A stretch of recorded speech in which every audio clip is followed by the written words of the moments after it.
Noah from Tilburg for Biznews, and today I have Claire Moorhouse, a wealth manager at Overberg Asset Management in the studio, and we're going to discuss holistic financial planning. Hi Claire, how are you? Hi, Linda. Thank you very much. Thanks for the introduction and the opportunity to discuss a topic I'm so passionate about. What is holistic financial planning? How does it differ from traditional wealth planning? Sure. So I think, holistic financial planning looks at all aspects of a family or an individual's personal and financial life. Um, Before creating a plan with regards to what you want to do with your money and where you want to go. So it really creates a personal long-term financial plan or a roadmap, as we call it. The roadmap or the plan is something that is constantly reviewed, at least on an annual basis, but as well as circumstances change. So it's not just putting in place an investment or a structure and then walking away. It's very much about the ongoing management of your plan, and the plan includes various different aspects. What are these aspects? Because you mentioned a roadmap. How do you set out or go about to implement this for a client? So the first thing that I do is gather as much information as possible.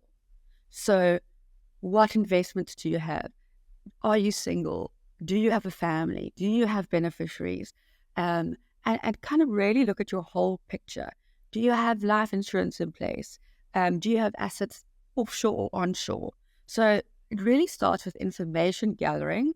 And from there, I get to build out this plan or roadmap that can be changed, altered, reviewed, but very much taking the journey with a client over the years. And in order to do that, I break it up into three specific categories. The first being wealth creation. This is what everybody likes to talk about. The sexy side of things, investing, what returns am I going to get? Where's my best investment going to be? So again, this is always the easiest conversation to have. But it's essentially about investing your money and growing your balance sheet. And then we assess your needs. What are your short, medium, and long-term goals? If you're a younger individual, are you saving for a deposit on a house? Are you planning to have children? Have you thought about saving for their education? And it seems like a very far way off for some people, but how do you want to retire? When do you want to retire? And with other clients, they're closer to that part of the journey. But so I really bring all that information together, and we also look at your split. How are you invested in South Africa, offshore? Do you have any exposure offshore? Do you want everything to be in South Africa? So that's the wealth creation part of things. And then we get to what I call wealth protection. And this is the less exciting topic, but it's integral in terms of building out a long-term financial roadmap.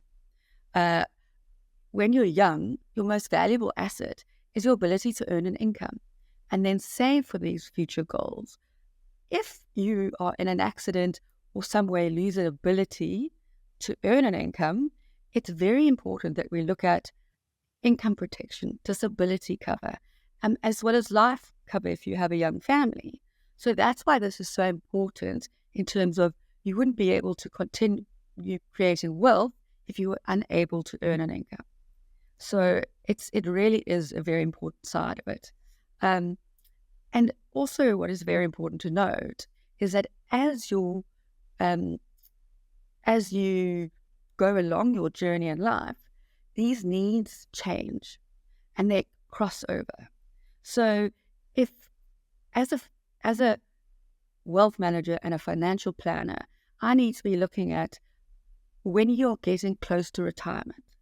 Yes, it's great to have a high level of income protection. It's great to have disability cover and life cover in place. But at some stage, if you have been investing correctly and saving correctly, these cross over.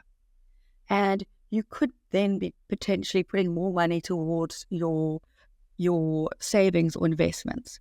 And I think that is what a lot of financial planners don't look at. You just let a policy roll and roll and roll, and somebody has paid those premiums for so many years. And then you realize, well, I've got savings behind me now. I don't need to protect my income at such a high level. I don't need to be paying these escalating premiums. So while it is absolutely essential for financial planning and the holistic financial planning, it's essential that somebody is also looking at this and taking it into account. And I'm quite passionate about not being over-insured. A lot of time people don't understand all of the insurance they have. They just pay these premiums. But there's absolutely a point where you could be over-insured. And I see it all the time because somebody has written a policy and not followed up on it. And people say to me, I had a friend just recently who had a heart condition. And she said, I asked her if she had severe illness or rare disease cover. And she said yes, but medical aid paid for everything. However, there are a lot of other expenses that are going to come to her other than just the operation. And she just said, I really don't know how this all works. And I said, let me sit down with you and explain to you. You've been paying these premiums for a long time. You've now had a heart condition and an operation. You are potentially entitled to a lump sum payout that is going to help you with the rest of your medical bills. So it's taking into account things like that. And she wouldn't have even looked at it if I hadn't brought it up to her. Well, I think you're right. A lot of us just take out insurance when we're young, and life insurance and plans, and we never look at it again. You're so right about that. So that's, your message. You should go and look at those or let somebody help you with them. Yes. And if wherever you are in your journey, we have to look at, of course, wealth creation, retirement planning, but then also the wealth protection. How do you protect your ability to generate wealth? And how do you protect yourself from being over-insured as time goes on? Should intergenerational financial planning be included in holistic financial planning? Well, that brings me to my third point, which then leads on to the intergenerational financial planning. And it's fiduciary or estate planning. So it's saying, okay, great, I've set up your investing, I've set up your insurance cover, but is it tied together with a will? And do your wishes align with the liquidity in your estate as well as the bequests that you have made? Because a lot of people have a will put in place, but when we look at the full picture, it doesn't all meet up. And it's going to play out very differently to what you had expected. And this is left to your spouse, family members, beneficiaries to then sort it out over time. Are you aware of the tax implications or obligations to SARS? And are you structured in a way that you could be giving a lot of your estate to stop SARS because somebody hasn't looked at the whole picture? And I'm not saying we don't have to death and taxes, something we can't get away with, but we can be efficient and we can show you your picture, do the estate planning, and suggest. We're not tax specialists, but we understand the taxes in various countries and attached to various investments. And so if we are doing holistic financial planning, we do work a lot with your tax practitioner. So I think that's integral. It should always be separate, whoever's doing your taxes, and they can do the will as well. But we can assist with just saying, this is our understanding, and it ties up, or there's a big loop, or there's a big gap that hasn't been thought about. Well, especially the tax implications of growing your asset base offshore. What is situs tax? That's something that's often mentioned when talking about assets. So that also brings me to the intergenerational planning. And as I said, it's often left, an individual does their planning, but they don't bring in the family or the next generation. And Situs tax is something that not a lot of people are aware of. But situs is the Latin word for site, and it's about how you will be taxed on where your assets are based. So these days, we know we have many South Africans externalising their funds, investing offshore, as well as children living abroad without the intention of returning to South Africa. But they are unaware that, particularly in the UK and the US, the tax regime is different, and you will be potentially can be taxed on or pay inheritance tax in the UK up to 40%, and then in South Africa up to 30 to 40%, and your state is eroded. So, and there are many ways to string a cat. There's no one answer, but there are various structures and various vehicles that we can put in place to minimize paying double taxation. Nobody wants to pay double tax. So that's really where situs comes in. And again, working with a financial planner from one generation to the next generation is hugely beneficial to beneficiaries, to a family, and just being aware of what you could be liable for. So what are the common mistakes people make when creating this holistic financial plan? I think a lot of people just want to look at one section. Oh, I'm investing, I'm building wealth, and not necessarily knowing that there are people and companies out there that want to take a journey with you. It's not just about here's an X amount of money, invest it, get your best return. And then they have that all over the place. And we're not saying we need to manage all the assets, but what we are saying is show us your whole picture. And then we can inform you and inform you of how things currently are and give you options that you can decide on. And as I said, the most important thing is the continuity of that.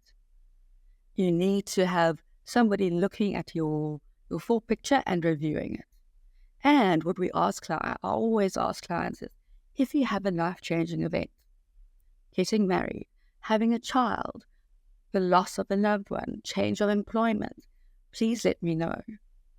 So don't wait for the annual review. Let me know. And I can say, okay, this changes this or that, and I would advise we go in this direction or that direction. Everyone's situation is unique. But we will never give you one option, but we will give you the full picture and then assist you with making the decision that can be the most beneficial to you and your family, or we have a lot of individuals. But just a single, it's not only about planning for families, it's about planning for individuals as well. Yeah, how can people ensure that their holistic financial plan is up to date and relevant for their current financial situation? You talked about not looking at it annually. So, at a minimum, we look at it annually. At a minimum, it's our part of the regulations, we must review our clients on an annual basis. But then it's that question that I ask clients, please stay in touch. Please let me know, because if we get to your annual review and I don't know that you've changed jobs, incomes, or had another child, or a child has graduated and is now going to study overseas, it makes it difficult for me to stay on top of the plan. So I ask clients and sometimes clients feel they don't want to bug you, but that's my job. I'm here, and that is what I'm committed to. And at Overberg Asset Management, as I said, we understand that everyone's situation is unique, and we really are committed to ensuring that our clients receive the full picture and that we continue to offer advice and support along this journey. So what are the benefits of working with a financial planner for a holistic approach?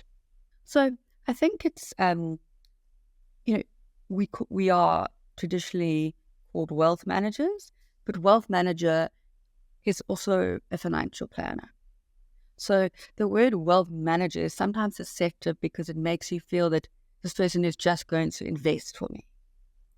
But the absolute advantage of working with somebody who has financial planning expertise as well as wealth management just continues to ensure that you have your picture.